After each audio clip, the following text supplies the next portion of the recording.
I have a question to start us off. Do any of you feel little? Are you playing small in your lives or your businesses somehow? Put your hands up. Well, that makes me feel a whole lot better. Thanks. I'll just go now. Okay. I know what it's like to feel little. I know what it's like to play small in your business and in your life. I get doubts. I imagine some of you guys get that too. Insecurities. I struggle to push through my fears. In fact, if I put this mic anywhere kind of near my heart right now, it's so pounding really loudly.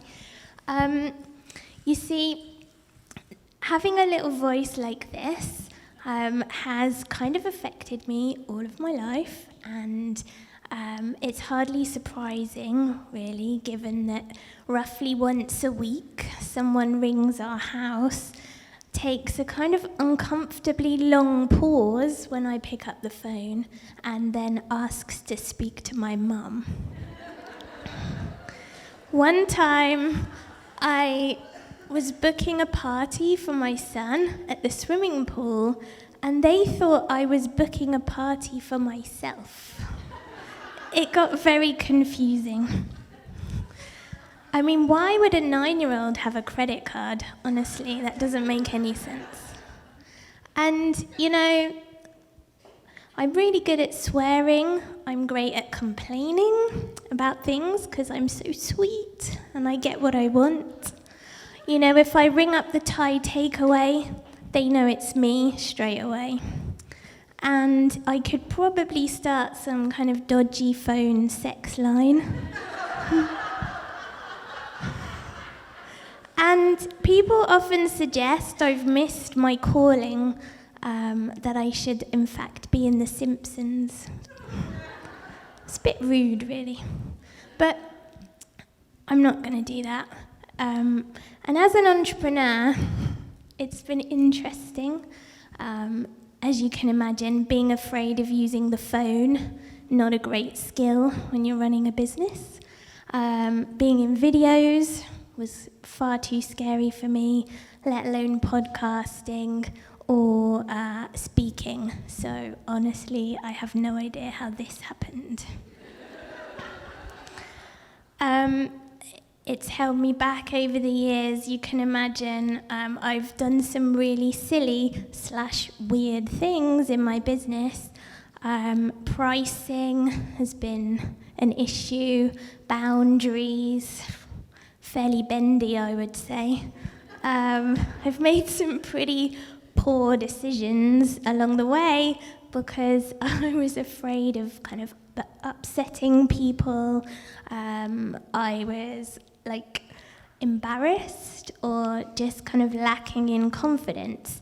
But the all-time classic was my decision to go into business with somebody who was bigger, brasher, bolder, scarier than me, just so I could sort of hide behind her.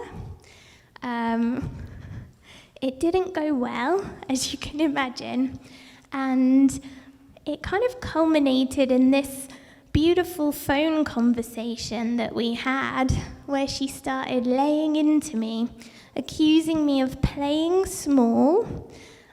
She said I had no idea what I was doing, I was holding us back, and I didn't deserve to be paid as much as her.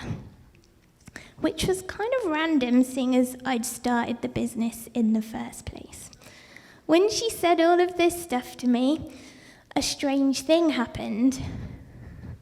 A molten volcano of rage that one could argue had been suppressed for many years rose up within me and came out. I said, "You are going to hear from my lawyer. This ends now." I didn't have a lawyer. But I thought, I'll get one quickly. And I slammed down the phone. Actually, I didn't, because that's like a 1980s phone. It was more like a, chuck the phone. you bitch. Then I did the obvious thing and took to the sofa for many months, where I made really good friends with these two guys, Ben and Jerry. I stayed on the sofa, troughing my face and feeling very sorry for myself. Because what if those things that cow face had said to me were true? What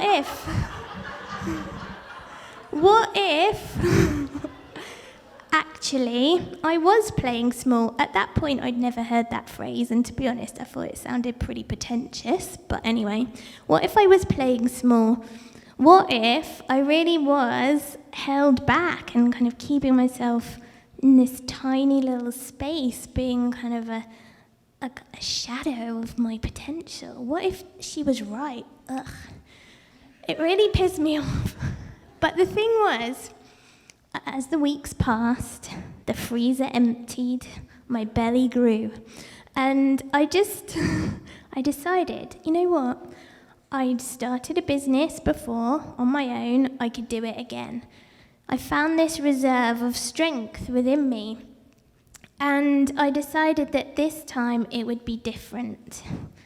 This quote came to mind. Prepare yourselves, people. This is pretty powerful. This quote was by Joseph Campbell, and he said, "The cave which you fear to enter holds the treasure you seek." Now that quote gives me goosebumps, even through a leather jacket, which means it's pretty impressive, right? I think that Joseph Campbell dude was right, because for me, my voice was the thing in the cave, and I was just totally afraid to face up to that, to face up to the thing that made me unique, the thing that would change everything for me and my business.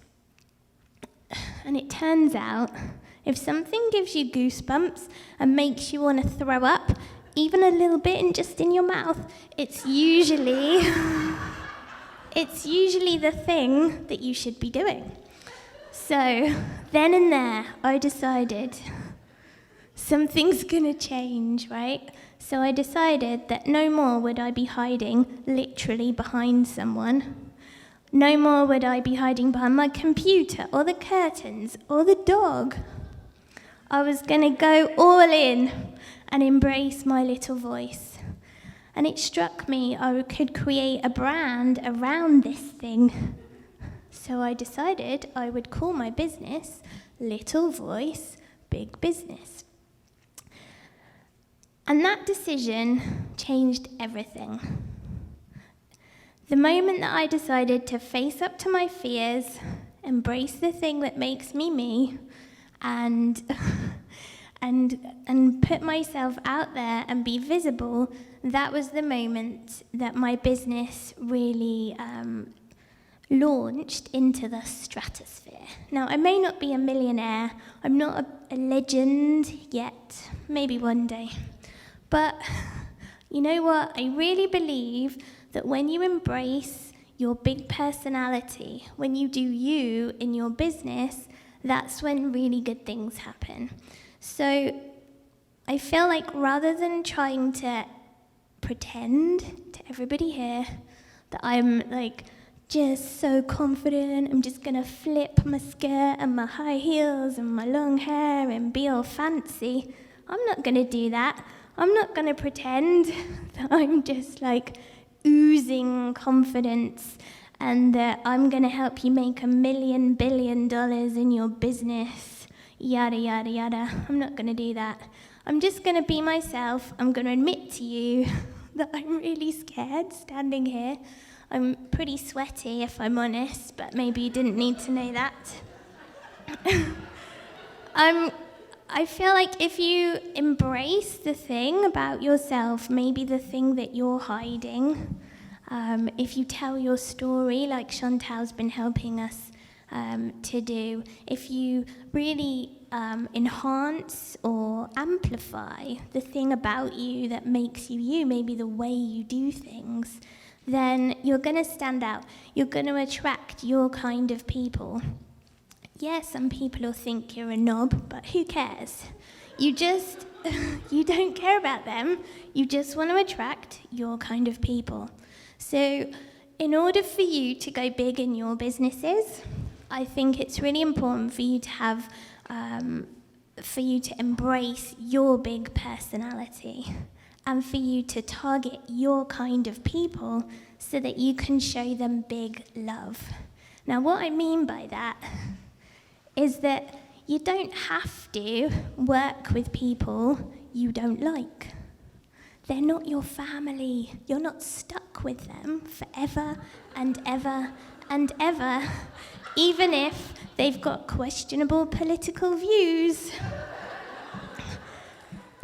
Or they're like some creepy old uncle. You don't need to work with those kind of people. You get to decide. And yet, for some reason, I see entrepreneurs surrounding themselves with clients who behave in a dubious manner. Why? You don't have to work with people just because they live near you. You don't have to work with people because somebody else makes you feel like you ought to. You get to choose. And the minute I opened up my business on a global level, the minute I realized I can choose exactly who I want to work with, I have such a clear idea of who my ideal people are.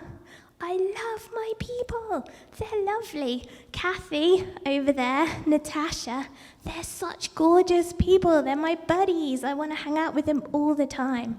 Why would I work with people that maybe don't behave in a nice way? I was going to swear then, but I decided not to. Why would I work with people that maybe don't pay on time, who haggle? You know, things like that. You don't have to. So if you want to go big in your business, I suggest you embrace your big personality, you identify your ideal clients and show them big love, and screw the others. You don't have to work with them. They can go and work with someone else. Lucky them. If you want to go really big in your business, what I want you to do is work smarter. The minute you start to focus on the outcomes you're delivering for your people, the results that you're delivering, it enables you to stop selling time for money. You can create maybe programs that help a bunch of people at once. You can have retainers, loads of clever things that you can use in your business that will help you to scale. And it was only when I did that in my business that it really turned things around for me. What you're also going to do is fix your goddamn pricing. Now, don't get me started, because if you buy me a few beers, I will tell you the story of my $3 refund. I'm not going to tell you now because I've only got a few minutes. But suffice to say, feeling insecure and little had affected my pricing strategy. But what you need to know is, pricing's not about you. Your pricing is not a reflection of how you feel about yourself at a particular moment in time. If you're having a particularly hormonal week, like I was, doesn't mean you slash your prices. Your pricing is about the outcomes, the results that you're delivering for people, the changes that you're delivering in their lives, in their businesses, and that is worth something. I just want a quick show of hands. Who here thinks that they are maybe a bit cheap in their business? God. Why would you want to be cheap? Do you want to be cheap in any other area of your life, ladies? No, you do not. Don't be cheap. Focus on the value, what makes you different, why someone should hire you. It's not about your opinion of yourself. I would love you to commit right here and right now to go home, not right now, after the event, and review your pricing. Who's going to do that for me? Review your pricing, and I want you to also commit to doing that, say, every 6 months. It's not like a once-in-a-lifetime thing, okay? Right, so we've fixed your pricing so that you can create big profits. The final thing I want you to do, I don't know if I can even say this without laughing, is to embrace your big, hairy balls. Right? We haven't got them naturally, maybe, but that doesn't mean we can't act like we have some, right? I need you to be fearless, to go all in, to face up to the things that have held you back, to be brave enough to go a different way, to be brave enough to be unique, and to get help if you need it. I feel like for so long we've held ourselves back and we've forgotten that underneath, yeah, we might look a certain way or sound like we're 8 years old, but we're feisty and we're fearless. And I would love you guys to embrace your big hairy balls as well, so that you can go big in your business, make more money, help more people, and have a bigger impact on the world. And who doesn't want that, right? Thank you.